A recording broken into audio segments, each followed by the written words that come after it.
اس کے ساتھ ہم جو ہے تعلیم کو اوپر لے جائیں اور تعلیم کے ذریعے ہم معاشرے میں ایک اچھا کام کر سکتے ہیں. تو انسان کی سب سے بڑی ذمہ داری میرے نظریے سے یہ ہے کہ انسان اس دور میں سب سے زیادہ تعلیم کو فروغ دے اور تعلیم پر فوکس کرے, تاکہ تعلیم ہوگی تو ہر انسان اچھا بن سکتا ہے. بغیر تعلیم کے انسان اچھا نہیں بن سکتا ہے. تو جیسے ہمارے ہاں جہاں مدارس نہیں ہے, اسکول نہیں ہے, کالج نہیں ہے, یا اس کے لیے اسباب نہیں ہے, تو ہم لوگوں سے ملیں, رابطہ کریں, اور لوگوں سے مل کر رابطہ کرنے کے بعد ایجوکیشن کو آگے بڑھائیں, تعلیم کو فروغ دلائیں, تاکہ ہم اس پر جو ہے فروغ کریں گے, کام کریں گے, تو لوگوں میں زیادہ تعلیم ہوگی تو زیادہ لوگ اچھے ہوں گے اور اپنی اپنی ذمہ داری کو سب بخوبی انجام دیں. ایک اور سوال ہے جو کہ آج کل کے ماحول کے حساب سے چل رہا ہے, آپ دیکھتے ہوں گے زمینی استر پر بھی اور سوشل میڈیا پہ بھی کافی دیکھنے کو ملتا ہے کہ مسلمان کو بہت زیادہ ٹارچر کیا جاتا ہے. تو میں اس کے لحاظ سے جاننا چاہوں گا, جیسے کہ مان لیجیے کہ میں مسلم ہوں یا کوئی اور بھی مسلم ہے اور اس کے آس پاس میں کوئی اور دھرم کا کوئی انسان رہتا ہے ایز اے پڑوسی, تو اسلام اس سے برتاؤ رکھنے کے لیے کیا اجازت دیتا ہے؟ ظاہر سی بات ہے کہ جب تک اسلام کو نہیں پڑھیں گے تو ہم اسلام کو سمجھ نہیں پائیں گے. اور اسلام میں سب سے اہم چیز ہے نبی اکرم صلی اللہ علیہ وسلم کی سیرت طیبہ.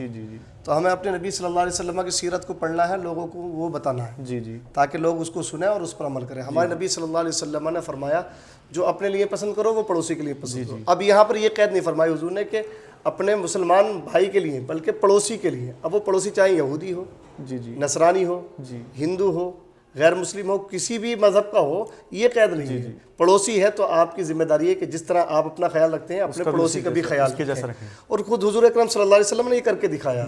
آپ کی بارگاہ میں اگر کوئی یہودی بھی آیا ہے تو اس کو حضور صلی اللہ علیہ وسلم نے یہ نہیں دیکھا کہ یہودی ہے, بلکہ اس کے ساتھ حسن معاملہ کیا, حسن اخلاق پیش کیا. یہاں تک کہ حضور اکرم صلی اللہ علیہ وسلم نے ایک مرتبہ غیر کی بیٹی کو اپنی چادر عطا فرما دی.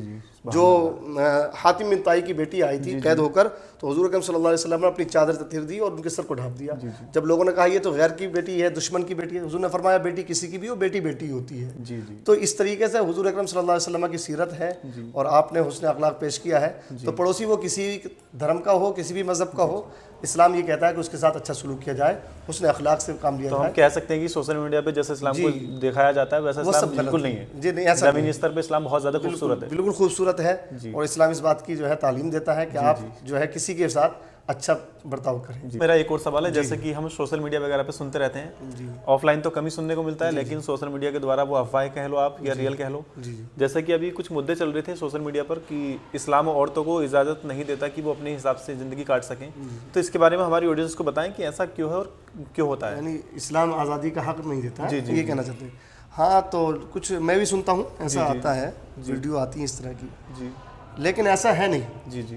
اس لیے کہ اسلام نے عورت کو جو آزادی دی ہے وہ آزادی لوگ سمجھ نہیں پا رہے ہیں. جینے کی آزادی, رہنے کی آزادی, اس کی حفاظت کی آزادی, سب سے بڑی چیز ہے اس کی حفاظت. تو اسلام نے اس کو حفاظت اور محفوظ جو رکھا ہے وہ کسی اور چیز نے نہیں رکھا ہے. تو جس طرح دیگر لوگ عورت کو پلیٹ فارم پر لے آئے ہیں, بہت سارے اسٹیج پر لے آئے ہیں, اسلام اس کو منع کرتا ہے, کیونکہ عورت جو ہے ایک نازک چیز ہے اور ایک جو ہے احترام کی چیز ہے. اس لیے اسلام نے اور طرح عورت کا تماشا نہیں بنایا, بلکہ اسلام کہتا ہے کہ یہ محفوظ رکھنے کی چیز ہے, عزت والی چیز ہے, اس کو گھر میں رکھا جائے گا.